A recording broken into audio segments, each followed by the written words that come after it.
Recently জনপ্রিয় YouTuber Khalid ফারহানের নামে online প্রতারণার অভিযোগ এনেছে তারই এক সাবেক স্টুডেন্ট। তার বিরুদ্ধে আনা প্রথম অভিযোগ হলো সে অনেক লো কোয়ালিটির কোর্স বিক্রি করতেছে, তাও আবার অনেক বেশি দামে। দ্বিতীয় অভিযোগ হলো খালিদ ফারহান মানুষকে ট্র্যাডিশনাল পড়ালেখা বাদ দিয়ে তার কোর্স কেনার জন্য উৎসাহিত করতেছে। তো হেই বিউটিফুল পিপল, খালিদ ফারহানের বিরুদ্ধে আনা অভিযোগ সত্য কিনা, আর যদি সত্য হয়ে থাকে তাহলে কতটুকু সত্য, এইটা আমরা এই ভিডিওতে প্রমাণ সহ বোঝার চেষ্টা করব। তো চলো শুরু করা যাক।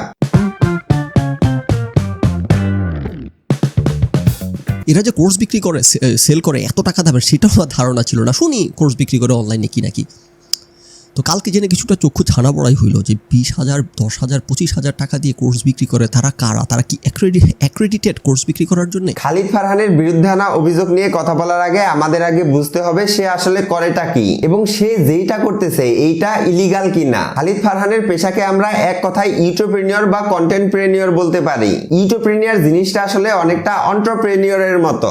যখন কোনো ব্যক্তি প্রচলিত নিয়মের বাইরে গিয়ে তার ক্রিয়েটিভ চিন্তা ভাবনার মাধ্যমে একটা ব্যবসা দাঁড় করানোর চেষ্টা করে, তখন আমরা তাকে এন্টারপ্রেনিয়র বলতে পারি। আর কোনো ইউটিউবার যখন নিজস্ব ব্র্যান্ডিং কে কাজে লাগিয়ে অথবা তার পরিচয়কে কাজে লাগিয়ে এন্টারপ্রেনিয়র হওয়ার চেষ্টা করে, তখন আমরা তাকে ইউটিউবপ্রেনিয়র বলতে পারি। আপনি খালিদ ফারহানের দিকে একটু খেয়াল করেন, তিনি কিন্তু এই সেম কাজটাই করতেছে। তিনিও তার পার্সোনাল ব্র্যান্ডিং কে কাজে লাগিয়ে কোর্স বিক্রি করার চেষ্টা করতেছে। তার মানে সে একজন ইউটিউবপ্রেনিয়র। ইউটিউবপ্রেনিয়র হওয়া খারাপ কিছু কিনা এইটা বোঝার জন্য আমাদের তাকাতে হবে ইন্টারন্যাশনাল কন্টেন্ট ক্রিয়েটরদের দিকে। আমি দুইজন ইউটিউবারের নাম বলতেছি যারা কমোডিটি বা পণ্য সেল করে। আপনি বিশ্বের নাম্বার 1 ইউটিউবার মিস্টার বিস্টের দিকে তাকান, সেও একজন ইউটিউবপ্রেনিয়র। তার নিজস্ব একটা চকলেট ব্র্যান্ড আছে।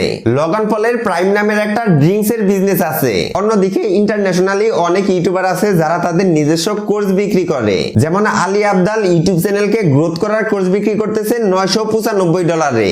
মারি ফরলিও তার সেলফ ডেভেলপমেন্ট এবং বিজনেস কোর্স বিক্রি করতেছে $1999। তার মানে খালিদ ফারহানের মতো আরো অনেক হাজার হাজার ইউটিউবার এই সেম কাজটাই করতেছে। সুতরাং তার কোর্স বিক্রিকে খারাপ কিছু বলা যায় না। কিন্তু খালিদ ফারহানের কোর্সের বড় একটা ঝামেলা আছে, যার কারণে মানুষ তার কোর্সকে নিয়ে সমালোচনা করার সুযোগ পাইতেছে।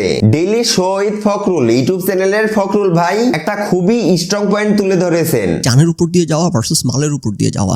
আপনি যখন একটা কমোডিটি বিক্রি করেন, সেখানে ঠকলে আপনার জানের উপর দিয়ে যান, আপনার মালের উপর দিয়ে গেছে, আপনার পকেটের টাকা ক্ষতি হয়েছে, আপনি হাইয়েস্ট। এরা মানুষের ক্যারিয়ার ধ্বংস করে দিচ্ছে। এটা কিন্তু একদমই সত্য। একটা পণ্য বিক্রি করা আর একটা কোর্সকে পড়াশোনার অল্টারনেটিভ হিসেবে বিক্রি করা সেম বিষয় না। আপনি যখন একটা কোর্সকে পড়াশোনার বিকল্প হিসেবে বিক্রি করতেছেন, এখানে কিন্তু অনেক বড় একটা রিস্ক থাকে। এই কোর্সের বড় সংখ্যক একটা মানুষ সাকসেস হবে না, এটা কিন্তু খালিদ ফারহান ভাই আপনিও বিশ্বাস করেন। কিন্তু হ্যাঁ, 2-1 মানুষের লাইফ ফ্রিল্যান্সিং করে টোটালি পরিবর্তন হয়ে যায়, এটা একদমই সত্য।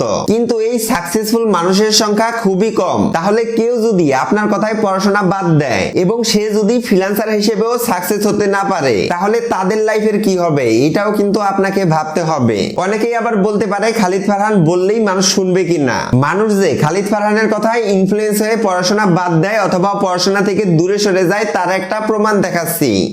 22 সালের দিক লাইফে একটা টাফ ডিসিশন নেই।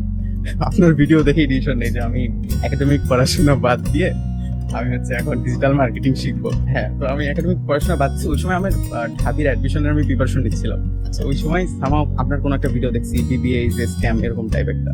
তো সেই ভিডিওর কিছু কথা শুনে মনে হয়েছে না আসলেই যে তার মানে খালিদ ফারহান ভাই বুঝে হোক অথবা না বুঝে হোক অতীতে এমন কিছু কথাবার্তা বলেছে যার কারণে কিছু সংখ্যক মানুষ এইটা ফিল করেছে যে পড়াশোনা বাদ দিয়ে ফ্রিল্যান্সিং করা একটা ভালো সিদ্ধান্ত। না, আমি ঠিক জানি না কোন ভিডিও দেখে তোমার মনে হয়েছে যে আমি আর পড়াশোনা করবো না, আমি এখন ডিজিটাল মার্কেটিং শিখবো। একাডেমিক লাইফ স্যাক্রিফাইস করাটা is a very big risk. আমি চাই যে আপনি ব্যাচেলর করবেন না, আপনি প্যাসিভ জার্নালে আসবেন। মনে হইতেছে যে আমার কোনো ভিডিওতে বলছে পড়াশোনা করেন না, বাট আমি কিন্তু মাস্টার্স করছি। সবার কাছে আমার প্রশ্ন হচ্ছে, ভাই তাহলে আপনারা যে এই ডোমেনে পড়াশোনা করছেন, মাস্টার্স করছেন, এমবিএ করছেন, লাইফ মানে সেটেল করছেন দেশের বাইরে, তারপরে সেই বড় বড় কথাগুলো বলছেন, তাহলে কেন বলছেন? তাহলে আপনারা আগে কেন করেননি? দেখবা যারা এই কথাগুলো বলে, এরা কেউ কিন্তু এই রাস্তায় হাঁটে নাই। এরা সবাই নিজের লাইফ সিকিউর করছে। আমি দেখি বুয়েট থেকে পড়ে পাশ করে আমেরিকাতে এসে এখন বলে যে বুয়েটে পড়াশোনার দরকার নাই। যেহেতু এখন তাকে সোশ্যাল মিডিয়াতে 10-15 লাখ মানুষ ফলো করে এবং তার কথায় যেহেতু অনেক মানুষ ইনফ্লুয়েন্স হয়, তাই তার কোর্সের মার্কেটিং একটু সচেতন ভাবে করা উচিত এবং তার কোর্সকে এমন ভাবে মার্কেটিং করা উচিত না যাতে করে মানুষের এইটা ফিল হয় খালিদ ফারহানের কোর্স করলে পড়াশোনা করার দরকার নেই। তারপর খালিদ ফারহান ভাই প্ল্যান করতেছে ভবিষ্যতে তার কোর্সের দাম করবে 1 লাখ টাকা। So the end goal is 1 lakh. Okay. এবং এই কোর্সটা করলে তাকে গ্যারান্টেড জব অফার করা হবে। They'll get a guaranteed job or an investment in their business. Guaranteed job. এইখানেও একটা প্রবলেম আছে। ফ্রিল্যান্সিং এর জবগুলো সাধারণত প্রজেক্ট বেসিসের হয় বা চুক্তির ভিত্তিতে হয়। এই জন্য আপনার কোর্সটা কেনার পর আপনি তাদের লাইফ টাইম সিকিউর জব দিবেন নাকি ফ্রিল্যান্সিং এর একটা প্রজেক্ট দিবেন, এইটাও আপনার ক্লিয়ার করে বলা উচিত। তাহলে হয়তোবা অনেক মানুষ বিভ্রান্ত হবে। বাংলাদেশের মানুষ যেখানে একটা চাকরির জন্য 10-15 লাখ টাকা ঘুষ দিতেও দ্বিধাবোধ করে না, ওইখানে আপনি যদি একটা কোর্স কেনার বিনিময়ে তাকে চাকরি দেওয়ার গ্যারান্টি দেন, তাহলে ওই কোর্সটা কেনার জন্য অনেক মানুষ বুঝে হোক অথবা না বুঝে হোক আপনার কোর্সের উপর হুমড়ি খেয়ে পড়বে। তারপর ওই মানুষগুলোকে যদি ফ্রিল্যান্সিং এর একটা প্রজেক্ট হাতে ধরিয়ে দেন এবং পরবর্তীতে সে যদি কোনো ফ্রিল্যান্সিং এর ক্লায়েন্ট ম্যানেজ করতে না পারে, তাহলে নিশ্চিতভাবে সে একটা বড় ধরনের ঝামেলার মধ্যে পড়বে, কারণ সে অলরেডি পড়ালেখা বাদ দিয়েছে। আশা করি এই বিষয়গুলো খালিদ ফারহান ভাই আপনি একটু মাথায় রাখবেন। অনেকেই আবার তার কোর্সের প্রাইস নিয়ে কথাবার্তা বলতেছে। 20,000, 10,000, 25,000 টাকা দিয়ে কোর্স বিক্রি করে, তারা কারা? যদিও তার কোর্সের প্রাইস নিয়ে আমার কোনো সমস্যা নেই, কারণ বাংলাদেশের অনেক কোর্স ব্যবসায়ী মোবাইল দিয়ে ফ্রিল্যান্সিং শেখানোর কথা বললে 8-10 হাজার টাকার কোর্স বিক্রি করতেছে। অন্যদিকে কোনোভাবেই মোবাইল দিয়ে ফ্রিল্যান্সিং করা সম্ভব না। এমনকি বাংলাদেশের অনেক এজেন্সি অফলাইনে ফ্রিল্যান্সিং এর একটা কোর্স বিক্রি করতেছে 30-40 হাজার টাকায়। ইভেন অনেক কোর্সের কোয়ালিটি খুবই জঘন্য। অন্যদিকে খালিদ ফারহানের কোর্সের অ্যাক্সেস লাইফ টাইমের জন্য পাইতেছে, তাও আবার 12-15 হাজার টাকায়। এবং এইখানে অনেকগুলো স্কিলের উপর কোর্স থাকে। আর খালিদ ফারহান ভাইয়ের বুঝানোর স্কিল খুবই জোস, এইটা অন্তত সবাই স্বীকার করবে। খালিদ ফারহানের কন্ট্রোভার্সি নিয়ে আমার শেষ কথা হচ্ছে, সে কোর্স বিক্রি করতেছে, করুক, এইটাতে কোনো সমস্যা নেই। আমি তার কোর্স নিজেও করেছি, তাই আমি জানি তার কোর্সের কোয়ালিটি দাম অনুযায়ী খুবই ভালো। কিন্তু সে যদি মানুষকে পড়াশোনার বিকল্প হিসেবে অথবা পড়াশোনা বাদ দিয়ে তার কোর্সকে কেনার জন্য উৎসাহিত করে, তাহলে এই ব্যাপারটা ভবিষ্যতে হয়তোবা তার রেপুটেশন খারাপ করবে। খালিদ ফারহানের ব্যাপারে আপনার মতামত আপনি কমেন্ট বক্সে জানাতে পারেন। আজকের মতো বিদায় নিচ্ছি, টাটা।